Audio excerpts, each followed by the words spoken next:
Hey everybody, Tanisha Coffee here, and today we're going to use the 30-minute startup blueprint for a quick and easy kind of crash course on the different types of business structures to choose from when you are starting a business. All right, let's get to it.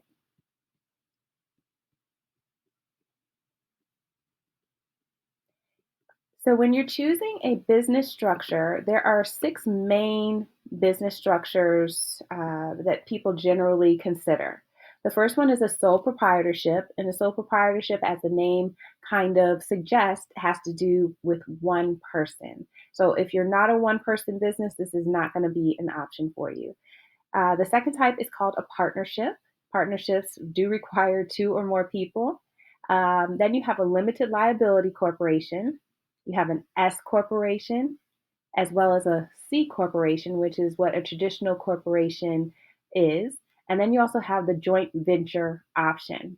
But I bet what you're thinking is like, okay, so I know the names of them, but what is really the difference between them? Well, I got you covered. A lot of it has to do with the level of liability that each structure has, personal liability that you have depending on the structure, as well as how your taxes are filed. So those are really the main differences between each one of the different structures.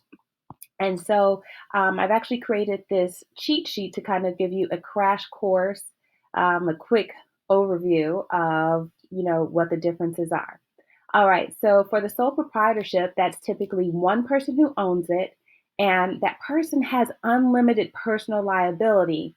So that means if something goes wrong with a client or customer and they're angry and they want to sue, guess what? Everything you own, your car, your house, everything related to your business is fair game for them to, um, you know, sue and try to get from you. So it's a bit risky when you think about the liability aspect. And then as far as the taxes, you are only filing on your personal taxes and the income that you generate from the business. Now, the next level up would be considered, not necessarily up, but the next option would be considered an LLC. LLC stands for Limited Liability Corporation, and typically the ownership has one or more people. So you can be a one man band shop, but still form an LLC instead of a sole proprietorship. Now, the beauty of an LLC is that you as an owner would not be personally liable. So again, if that same situation happens, say you're a personal trainer and you're training someone and they get hurt while you're training them, well, guess what? They can sue your business. You can't get away from that if that's what they want to do, but they cannot come after you personally. So your home and your personal assets are, safe under the LLC. And then taxes wise, you will fill out certain paperwork, certain forms on your taxes that are specific to your business. However, you still file your taxes with your taxes for your business with your taxes for your personal taxes. Now, an S corporation and corporation, which is called a C corporation, they're very similar, but the S corporation is a little less stringent. Between those two, it's a little less stringent than the corporation. You still have to have corporate binders and do quarterly meetings and things of that nature.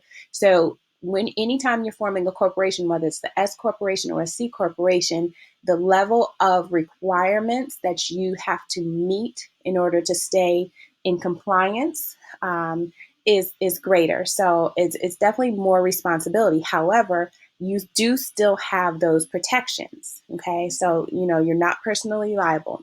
Between the S corporation and a corporation, you can still take the different tax breaks and things like that. You can take tax breaks with all of these actually. You just have to be careful. So consult an accountant on that. I am not an accountant, so consult them before you start trying to take tax breaks left and right. But between an S corporation and a corporation, the difference is your S corporation tax paperwork, you can still file that along with your personal tax returns, but with a corporation, that has to have its own separate tax return. All right.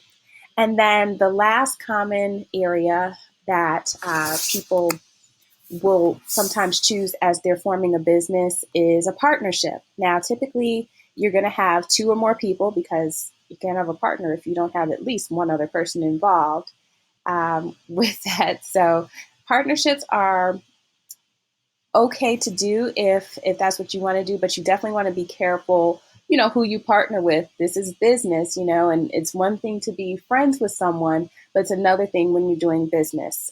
Different personalities come out when that money is involved, decision making, who's in control. So if you're considering a partnership with somebody, do be sure to think all those up. Do form a formal partnership agreement, and keep those things in mind. As far as liability, you guys are still going to each be personally liable for things that can happen. So again, if say you're cooking, you have a cupcake business and you form as a partnership and you don't attach any of the other types of protections to you, you're not an LLC that's also a partnership, then um, you're going to have some problems if someone sues you, because someone could sue and come after each of you individually and collectively. So definitely want to be careful with that.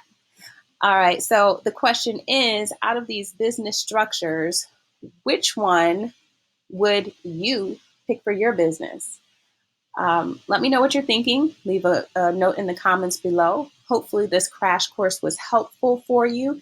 And I just want to let you know, if you're interested in grabbing the 30-minute startup for yourself to help you get your business legally set up, that is available. I'll put a link in the description below. And you can just also go directly to the website 30minutestartup.com if you would like, but I'll put a link in the description below. All right, guys, talk to you soon. Bye.